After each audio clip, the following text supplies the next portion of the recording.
In 1986, the peaceful suburbs of Seattle were shattered by a terrifying discovery: cyanide-laced Excedrin capsules that turned a common household medicine into an instrument of death.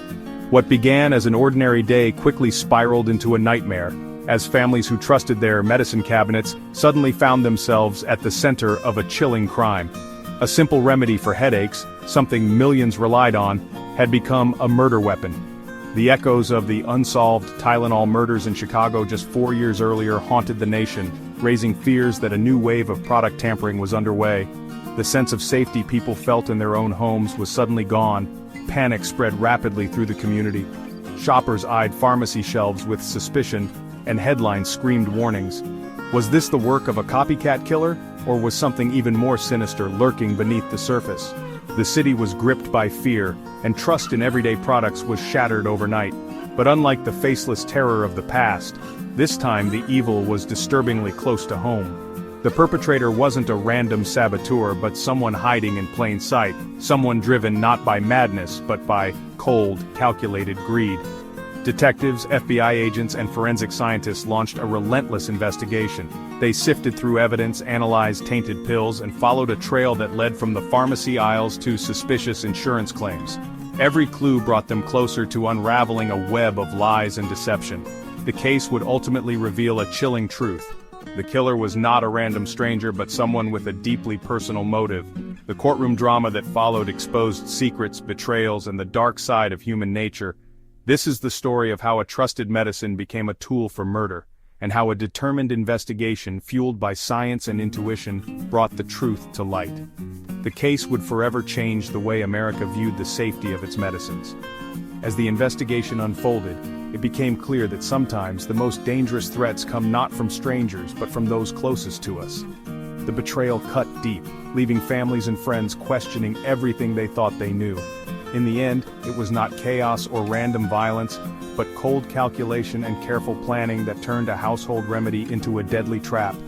The killer exploited trust, using the most ordinary of objects to carry out an extraordinary crime. The clues, hidden in plain sight, would ultimately lead investigators straight to the killer's door. It was a case that tested the limits of forensic science and the resolve of those seeking justice. This is the Excedrin cyanide case, a story of trust betrayed, lives lost, and the relentless pursuit of truth in the face of unimaginable evil. June 5, 1986. A date that, for most, passed like any other. But for one family in Auburn, Washington, it would mark the beginning of a nightmare no one could have imagined. Bruce Nickel, a hard-working man known for his quiet strength and dedication, returned home after a long day. He was feeling unwell, a persistent headache throbbing behind his eyes. The modest house he shared with his wife Stella was supposed to be a place of comfort and routine. Hoping for relief, Bruce reached for the familiar green and white bottle of Excedrin. He took 4 capsules, trusting the medicine he'd used countless times before. But within minutes, everything changed. Bruce collapsed in the living room, his body suddenly overcome. Paramedics rushed to the scene, but it was too late. He died before anyone could understand what had happened. The cause? The doctors ruled it natural. Emphysema, they said. Bruce had struggled with his health, so no one questioned it. There was no autopsy, no suspicion. The idea of foul play never crossed anyone's mind. Stella, his wife, was left to mourn. Friends and family gathered, offering condolences and support. The Excedrin bottle sat quietly on the kitchen table, unnoticed and untouched, a silent witness to tragedy. In the weeks that followed, Stella couldn't shake a nagging feeling that something wasn't right. She replayed Bruce's final moments over and over, but at the time her suspicions remained a private, unspoken worry. Life in Auburn moved on. Neighbors returned to their routines, headlines shifted, and the world seemed oblivious to the quiet tragedy that had unfolded behind closed doors. For most, Bruce's death was just another sad story. But then, in another home nearby, someone else reached for Excedrin. Another life was suddenly in danger. Bruce's death was no longer an isolated event, it was the first sign of something far more sinister. The quiet grief of one family was about to become a wave of fear sweeping through the community. Neighbors who once felt safe now looked at their medicine cabinets with suspicion. The bottle in the Nickel home wasn't the only one tainted. Across town, more bottles sat on shelves, each one a potential threat waiting to be discovered. There was more poison out there, hidden in plain sight, disguised as relief. The danger was spreading, and no one knew how many lives were at risk. Soon, the story of Bruce Nichols' lonely death would explode into national headlines. Reporters and news vans descended on Auburn, and the nation watched in shock as the mystery unfolded. What began as a single tragic event was now part of a terrifying pattern. The community's fear grew as more cases emerged, each one more chilling than the last. The nightmare was just beginning, and no one knew when or where it would end. 6 days after Bruce's death, Sue Snow, a bank manager, took Excedrin for a headache. Minutes later, she collapsed. Her daughter found her, paramedics couldn't save her. This time, the Excedrin was mentioned to doctors. Toxicology revealed cyanide. The link to Bruce Nichols was immediate. His body was retested. Cyanide again. 2 deaths, same area, same pills. Panic erupted. Excedrin was pulled from shelves. A public warning went out. Was this a random act, a terrorist, or something else? The victims were strangers, bought their pills at different stores. The only connection poisoned Excedrin. The investigation became a federal case, a race to stop a killer before more died. The community was gripped by fear. The search for answers had begun, and the clock was ticking. The FBI and local police launched a massive hunt for contaminated bottles. Thousands of Excedrin capsules were tested. 5 tampered bottles were found. 2 were on store shelves. 1 was turned in by Stella Nichols herself. Stella claimed she found suspicious capsules at home after hearing about Sue Snow's death. Lab tests confirmed her bottle was poisoned. At first, Stella seemed a helpful, grieving widow, possibly a third intended victim. Investigators focused on the theory of random product tampering. But the scope was small, only 5 bottles, all near Auburn. A random killer would likely have spread the poison further. Something didn't add up. Was this really random? The puzzle was missing a crucial piece. And Stella Nichols, the helpful widow, was about to become the focus.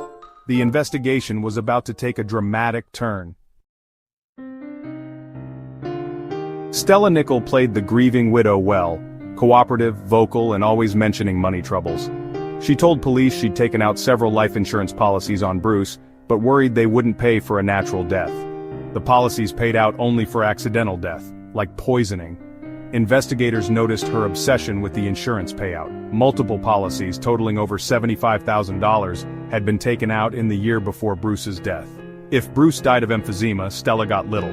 If it was poisoning, she'd get a windfall. Her campaign to reclassify Bruce's death now looked less like concern, more like a calculated move. The first red flag was waving. Investigators began to see Stella not as a victim but as a suspect. Investigators re-examined Stella's story, starting with the poisoned bottles. Both bottles she turned in came from the same lot, unlikely for random tampering. The bottle that killed Sue Snow came from a different store and lot. This suggested 2 separate but related poisonings. Digging into Stella's past, they found a fraud conviction and a daughter, Cynthia. Under pressure, Cynthia revealed Stella had talked about killing Bruce for months, researched poisons, and practiced forging his signature. Cynthia said Stella planned to poison Bruce and make it look accidental. Sue Snow's death, Cynthia claimed, was a diversion. Stella planted other poison bottles to create the illusion of a random killer. The motive, insurance money; the method, cyanide-laced capsules; the plan, make Bruce's death look like part of a larger crime. The truth was unraveling. Stella's web of lies was coming apart. Cynthia's confession gave investigators motive and method, but they needed hard evidence. The FBI lab found all the cyanide in the tampered bottles was identical. Tracing cyanide sales, they found a local purchase for algae control. Microscopic analysis of the capsules revealed green crystals, an algicide, not part of Excedrin or commercial cyanide. The algicide was a unique contaminant, a forensic signature. If Stella had access to this specific algicide, it would be the smoking gun. Investigators checked the store where the cyanide was bought. It also sold aquarium supplies. The pieces were falling into place. The science was closing in on Stella. The evidence was mounting. With a warrant, investigators searched Stella's home. No cyanide, but they found a fish tank and a container of algae destroyer, the same brand as the green crystals. Lab tests confirmed the algicide matched the contaminant in the poisoned capsules. Books on poisons and evidence of a grinder, used to powder the cyanide, were also found. Handwriting experts linked Stella's writing to the cyanide purchase form. Motive, means, and opportunity were all established. The unique forensic link, the algicide, placed the poison in Stella's hands. Her plan to stage a random poisoning had failed. The smallest details, green crystals, a signature, had unraveled her scheme. The case was airtight. Stella Nickell was about to face justice. The perfect murder had been undone by science. In 1988, Stella Nickell was convicted of 2 murders under the newly enacted federal product tampering laws, a landmark case that sent shockwaves across the nation. Her trial was closely watched, as it marked one of the first times these laws were used to bring a killer to justice. The judge handed down a staggering 90-year prison sentence, ensuring that Nickell would spend the rest of her life behind bars. The courtroom was tense, with families of the victims and members of the public looking on, hoping for closure. Her greed and deception not only cost 2 innocent lives, but also shattered the sense of safety in her community.